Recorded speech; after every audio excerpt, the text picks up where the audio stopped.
Hi, welcome to this recording for Unit 58. This determines this unit basically addresses the size of the stars. Okay, how big the star is in terms of physical size, that is its radius.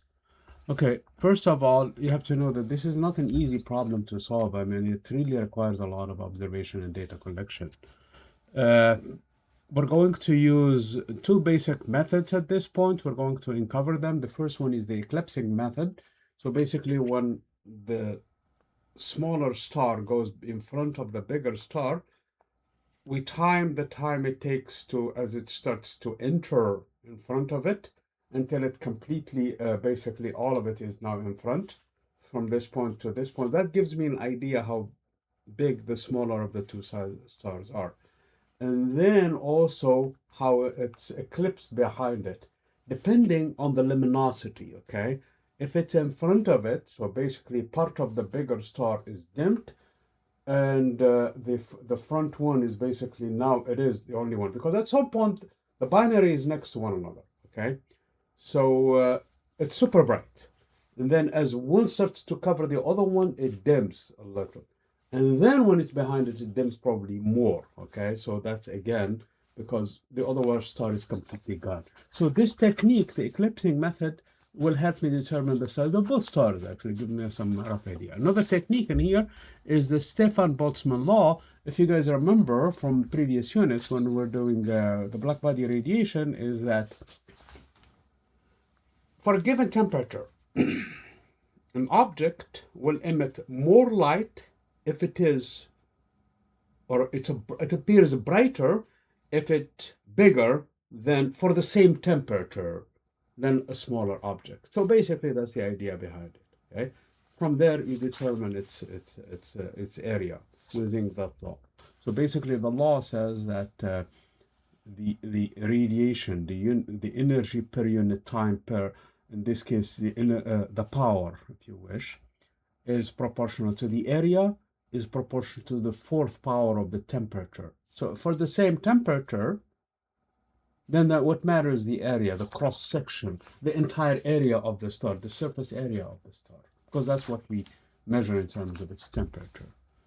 Again, observing a star, I mean, directly is very, very hard because of the distances involved. Okay, even with the most powerful telescopes, you still have to deal with the atmosphere, the Earth's atmosphere.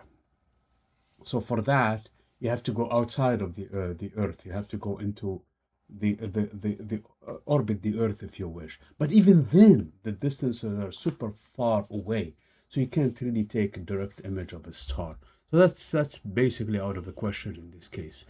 Another technique, and that is to come up with a super large telescope.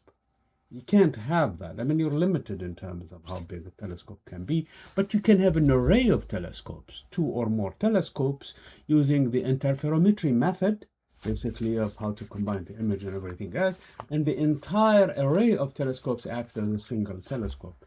300 meters telescope is a big telescope, okay? But it's still physically, you're not going to get, you're going to sharpen the image, but it's still very hard to get a direct image. So as I was talking about before, the eclipsing method is actually a very powerful technique. You have two stars in here, and let's say we're looking at them edge on.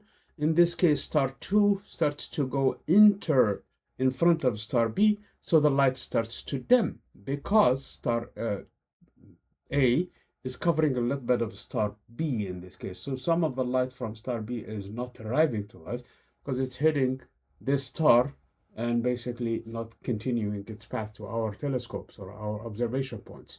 So the light starts to dim, okay? The transition going from here to here takes some time. If you can measure that time, this time between the 2 and 3 in this case as the light is dimming, so that is the speed with which you're moving basically. Using basic laws of Kepler, you can find basically the size of star A, okay? So now you have the physical size of star A, okay? And it continues in front of it until it leaves. Then both of them start to appear again to us as a bright star, okay, for a naked eye probably, okay? So the combined light is back to its normalcy. Then star A starts to move behind it, and as it does, again, it dims far more, because now star A is completely gone. So what we're looking at is star B only by itself. So it naturally dims a lot less than, dims far more actually than what it did in the first case. And again, you're going to measure the size of star B. So this is basically the basic idea behind the technique, okay? It's complicated, it requires a lot of observation, and hopefully these transition times are not too long so that you can get good readings. Otherwise, if it's too long, probably they are not a binary system to begin with, okay? The other technique, as I mentioned before, is Stefan-Boltzmann law. And Stefan-Boltzmann law can tell you if you can determine the surface temperature of a star, which is related to spectroscopy, if you remember from Wien's displacement law, where the temperature of a star is inversely proportional to its wavelength, the peak frequency of its wavelength, the color of that star, visual color, or at least where the peaks. It may peak in a region that is not visible, either the infrared or the ultraviolet. Based on that, you can determine the surface temperature of the star. Now you know the surface temperature of a star. If you know that, then you can measure the brightness of the star. And if you can infer the distance to the star, now you know the size of the star. Okay? You know its area.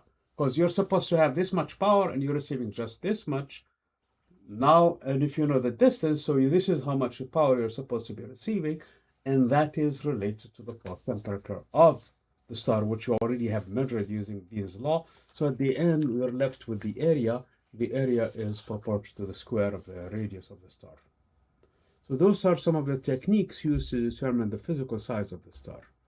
Thank you.